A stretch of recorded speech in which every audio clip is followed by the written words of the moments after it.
There's been a lot of talk about the time period between episodes 3 and 4, but for the most part, there wasn't a ton of development. So we had an opportunity to work in that timeline now.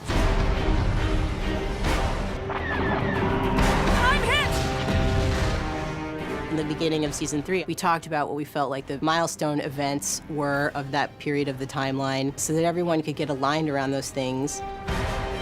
That's what you look for, story opportunity. And it's difficult in Star Wars because there's so much content being created now. From the minute we knew that Rogue One was going to be the first of the standalone Star Wars stories, we knew that it intersected on the timeline with Rebels, and we wanted to make the most out of that. I'm Kanan. This is Ezra. We're from Phoenix Squadron. I know who you are. You can steal my ships. When you come into this story, there are pockets of people that are deeply dissatisfied with the imperial rule of the galaxy. For however organized they may be, they are still few and far between. This is not a united effort. Ion torpedoes away!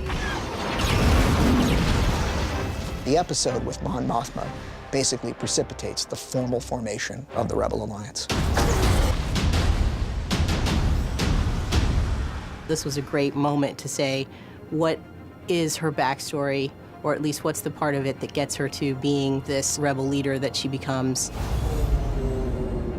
She's a character that comes on the scene in Return of the Jedi. She's not in either of the previous movies, but she carries tremendous authority. The Emperor's made a critical error, and the time for our attack has come. Then there are some deleted scenes where she's in the prequels, and you see her as a senator. To stop the Chancellor from further subverting the Constitution. We even had her in Clone Wars as a senator. So we haven't told a story with her here. So what is she like, and is that relevant to our rebels? And Hera is a high-ranking member of the rebellion, so maybe it would have a lot of value for Hera to meet Mon Mothma. Let us be of assistance, Captain. Hera, the woman who you're going to help, looks up at you, so you're very heroic in this moment. So I think we want to project some sort of strength here as you kind of enter this room. Let us be of assistance, Captain. Senator Mon Mothma. When we see her most often prior to this is often in briefing situations, often up in front of a crowd. One of the things that we were able to do, specifically having her and Hera together, right, in the cockpit, is you actually get something a little more intimate. Sometimes I envy pilots like you, traveling through the stars. You can always leave your problems far behind you. You get at a moment that's really about her own ideology, her own personal philosophy, her personal commitment, right, and what it means to her. I've begun to see that the fight cannot be won in the Senate. And those aren't moments that we've gotten to have with that character before because the opportunity hadn't presented itself. Beginning today, we stand together as allies. I hereby resign from the Senate to fight for you, not from the distant halls of politics, but from the front lines. She can be rallied by hope and determination and belief. That's why they formed the Rebel Alliance. I think they passionately believe that they can fight this empire. This, my friends, this is our rebellion. As those storylines have evolved and as we've sort of filled out the details of the lives of those characters, we've been able to think about the ways in which that drives the kind of level of connectivity it has to the larger Star Wars galaxy. We need to stop this super weapon. In Rogue One, there are lots of nice little moments designed to be meaningful to Rebels fans. The paging of General Syndulla, the presence of Chopper, the presence of the Ghost. They brought their, actual physical build of Chopper to Yavin set, and you can see him in a shot or two tooling around in the background. There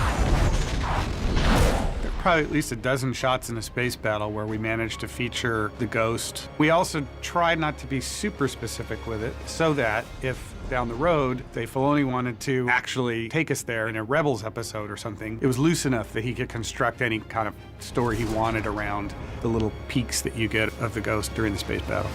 One of the benefits of intersecting with Rogue, we know now where that point exists on the timeline. And so as we get closer and closer, we're able to integrate aspects of the story like we did with Saw, but also Death Troopers, and with some of ships and vehicles. We get to go to Yavin and we get to see our rebels be there as part of the Rebel Alliance.